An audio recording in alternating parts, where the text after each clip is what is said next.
አዘዝተ ሰራዊት ትግራይ ነቲ ውሳነ ከም ዘይቀበልዎ አፍሊጦም ዋና መስራቲ ሓራ መሬት ዝኾነ ውልቀ ሰብ ከም ዘጨወ ተፈሊጦም ጸገመ ትግራይ ንምፍታሕ ሓይሊ ክንጥቀም ኢና ክብል ሓደ አዛዚ ሓራ መሬት ገሊጹሎም ኣብ ደቡብ ኢትዮጵያን ሱዳንን ከቢድ ውግእ ከም ዝተወልዐ ተፈሊጦም ደቡብ ሱዳን ኣብ ግዛታ ዝነበረ ናይ ግብፂ ወታደራዊ ቤዝ ዓጫቶላ ናይ ዝብሉን ካልኦት ሓደሽቲ ሓበሬታታት ሒዝናልኩም ቀሪብና ኣለና ክሳብ መወዳእታ ዜናና ሓቢርኩምና ክትጸንሒና ንዕድም አዘዝተ ሰራዊት ትግራይ በተወሰነ ኸመዝ ተኸፋፈሉ ተፈሊጦም ዶክተር ደብረጽዮን ገብረሚካኤል ናብ ፕሬዝዳንትነት ክምለሱ ምውሳኑ ኣብ መብዛሕትኦም ላዕለዎት አዘዝተ ሰራዊት ትግራይ ሓያል ቁጥዕን ተቃውሞን ከም ዝፈጠረም ምንጭታትና ሓቢሮም ኣለው ኣቶም አዘዝተ ሰራዊት ትግራይ ነባር መንግስትና ይመለስ ዝብል ናይ ሕወሓት መርገጺ ደጊፎም ደው ዝበሉ እኳ እንትኾኑ ዶክተር ደብረጽዮን ናብ ስልጣን ክምለሱ ግን ድሌት ከም ዘይነበሮም ገሊጾም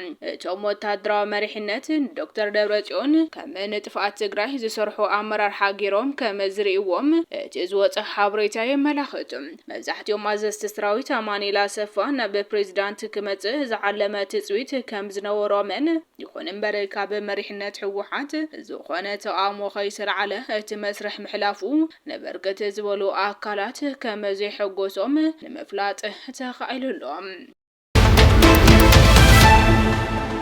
አክቲቪስትን መስራቲ ኃይል ሰላም ትግራይ TPF ተስፋይ ንጉስ ራያ ትማሊያ በቀይደ ከም ዝውዓለ ይግለጸሎ ካብቶም መስራቲ ሓራ መሬት ዝኾነ ተስፋይ ንጉስ ራያ ትማሊያ ኣብ ትሕቲ ቀይዲ ከም ዝውዓለ ዝሕብሩ ጸብጻባት ይወጽሎ ክሳብ ሰዓት እዚ ብዝተረኸበ ሓበሬታ መሰረት ተስፋይ ንጉስ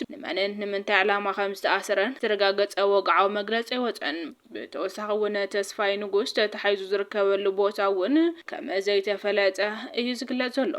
ዝኾነታት ንቤተሰቡን ንፈተውቱን ዘሻቀለ ከም ዝኾነን ዝምልከቶም አካላት መንግስቲ ወይ ሓይልታት ጸጥታ ብዛዕባ እዚ ጉዳይ ዝህብዎ መብርሂ ይጽበዩ ከም ዘለዎ ተፈሊጡሎ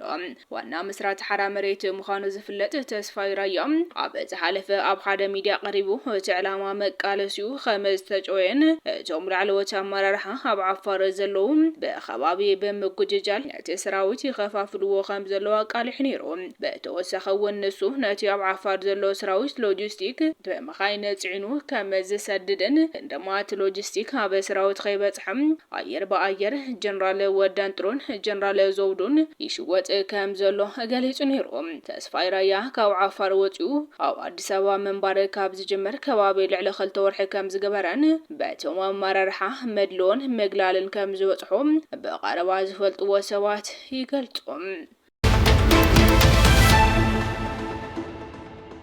ጸገመ ትግራይ ንምፍታሕ ሓይሊ ክንጥቀም ኢና ክብል ሓደ ኣዛዚ ሓራ መሬት ገሊጹሎ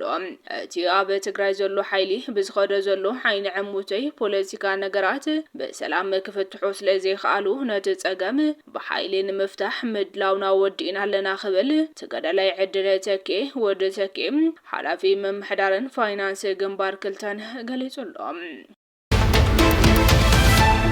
አይቲ አማኑኤል አሰፋ ኣብ ኢትዮጵያ ደማዊ ምብትታን ዩጎዝላቪያ ክህሉ ዝኽእል ተኽእሎ እናወሰኸ ይኸይድ ከም ዘሎ ገሊጾም አይቲ አማኑኤል አሰፋ እቲ ብዛዕባ ምፍራስ ዩጎዝላቪያ ዝገልጽ ጽሑፍ ደጊመ የንብቦ ኣለኹ ዝበለ ኮይኑ ብዛዕባ ምብትታን ዩጎዝላቪያ ዝምልከት ጽሑፍ ደጊመ የንብቦ ነይረ ህልው ኩነታት ኢትዮጵያ እናስተንተንኩ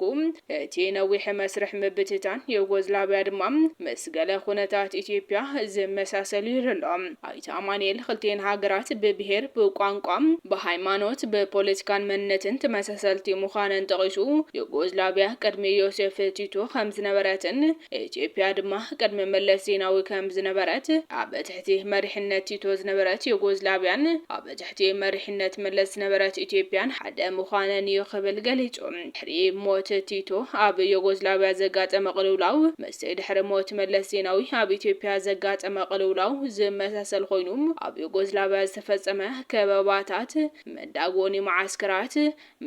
عليت مصناتن عمصن كالن مس إثيوبيا زمساسل مخانون قطوا مزمزان شللتኝነትን زواتات كلتين هاغرات مساسالي منبارون سممنت دايتون يوغوزلافيا كمو خمزي نبره زغلص يوم تግባራው ግን ኾይኒዩ ናብ ኢትዮጵያ ግን ተሰፈረመ ውዕሊ በድሆ አጋጢሞ ይሎም አይታማኔላ ጽቡ ድማ ኣብ ኢትዮጵያ ደማው ምብተታን ዩጎዝላቪያ ክልል ዝኽል ተኾሎም እና ወስኸ ይኸይደ ከም ዘሎ ገለጾም ኣብ ሙዳታ ድማ ልዕሊ 100 ሚሊዮን ህዝቢ ዘለዎ ሃገር ዳግማይ ከም ዝበለ ዝሕዝን ሓደጋ ከይገጥማ ንምንታይ ማሕበረሰብ ዓለም ስቂሉ ዝዕዘብ ዘሎ ክብል ገለጾም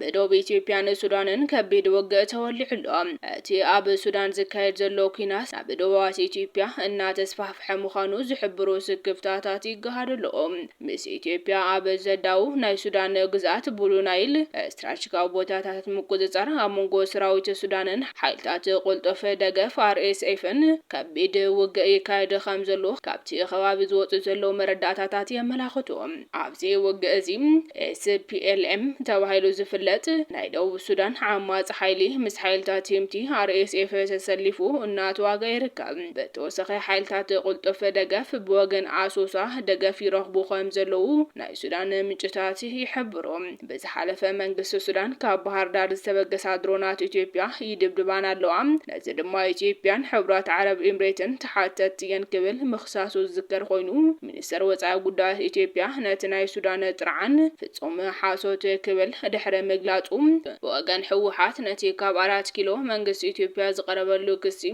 مسرات زيولو حاسوت كبل منصاوي ذكريوم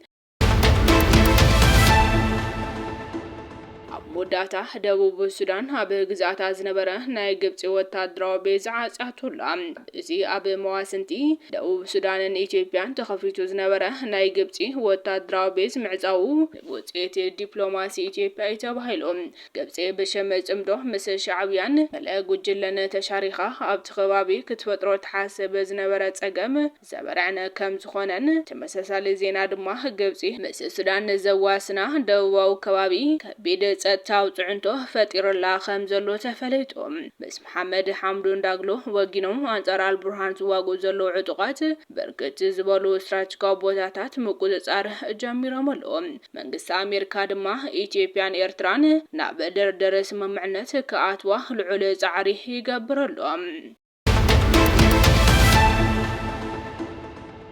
خبركم متخاتلتي كواليتي ميديا لو مزدلالو حدش تحابريتاتات نزوم مزدخاتلكموم يمثلوني رم نتسنى مكتالكم دما عزين اينا نمسجن سلام